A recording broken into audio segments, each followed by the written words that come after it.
Let's look at the global perspective. The global perspective of health is that it's not merely an absence of disease, of infirmity, but it is a state of complete well-being in terms of physical, mental, and social well-being.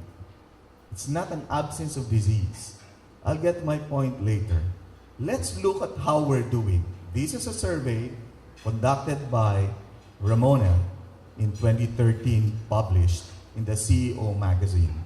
We're not doing very well. Over 82% of CEOs are overweight. My BMI is 21, normal. A third suffering from hypertension, diabetes, hyperlipidemia, or cholesterol elevation. And almost 3/4 hopelessly poor physical condition. Finally, almost, if not 100%, suffering from any of the stress ailments such as migraine, ulcer disease, backaches, and so on. Name it, you have it. And this is even worse. 1 out of 4 of us must be suffering from any of the more common mental illness, believe it or not. And the top 4 are these: depression, manic depressive disorder, anxiety disorders, and even suicidal thoughts. Top 4. This is a medical survey conducted by a psychiatrist. And not to mention, because we do not take seriously the global and the personal perspective of health, financial implications such as hospitalization, because we now focus on sick care rather than health care. Financial implications go up this high, and in the Philippines, almost 10 billion in 2014. If you plot and project this by 2030 or 2035, they might tax even our booger and Platus in order to pay for this. It's financially unsustainable. Unsustainable. This is so serious and so precipitous that even in the United States, they had the CEO Summit on Health. Maybe it's a good idea, Richard. All right? In the workplace. And the last one was last year, June. And Peter Hancock, CEO, AIG, they made this firm resolution to build a culture of well-being in all of their memberships. Healthcare instead of sick care. If you notice, the full capacity of the hospital we built is only 300 beds, and we're running right now only 100 beds, 150 max. We don't like you to get sick.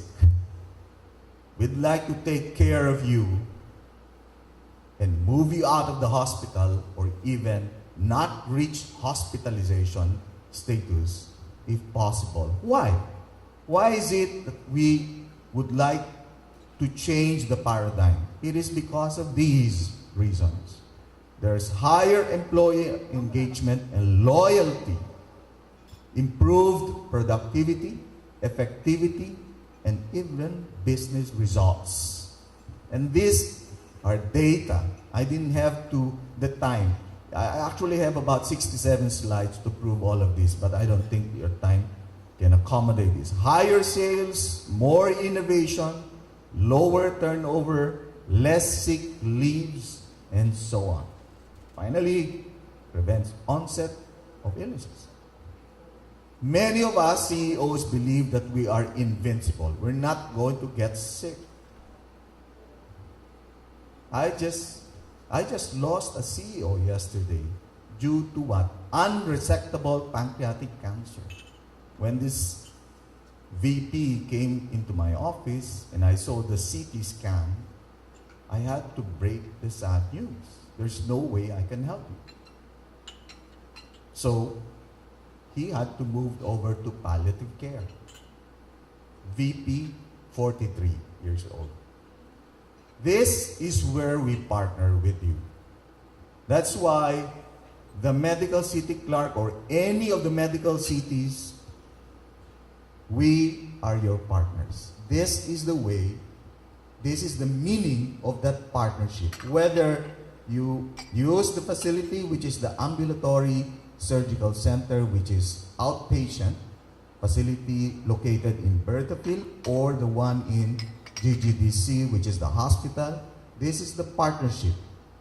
We understand that each one of you and each of the corporations and organizations that you work with or you work for has an imprint. Individual, unique. That's the reason why, this is the very reason why the care of the medical city clerk that we deliver is customized and personalized. That's what you heard in the AVP. Customized, personalized, down to the least molecule. And even, that's the reason why we have a service, we don't call that stem cell therapy. It's just a small part of it. We call that IPMM. That's the customized personal medical care that we offer. We even look at your genetic composition in order to determine what's the best approach, what's the best treatment, if ever you need one, or what's the lifestyle that is apt or perfect for your genetic composition. All avenues, whether prevention, early detection, intervention, if you already have it, rehabilitation, post-intervention, health coaching, we offer. Weight management, smoking cessation, substance use disorder, alcohol and so on, lifestyle change, occupational health, and even the full-scale CMP or total clinic management will take over.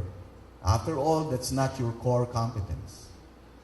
We are ready to take over your clinics.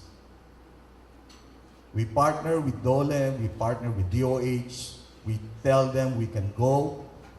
We have trained, certified occupational physicians who will address problems even before they occur.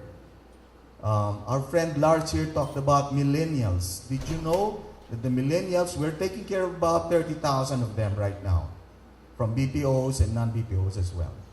We know their profile. And that is a very different profile from any of the other subcultures that we have handled. And we're using this experience to tell other providers, this is our experience in Clark. This is our experience in, let's say, Subic and so on.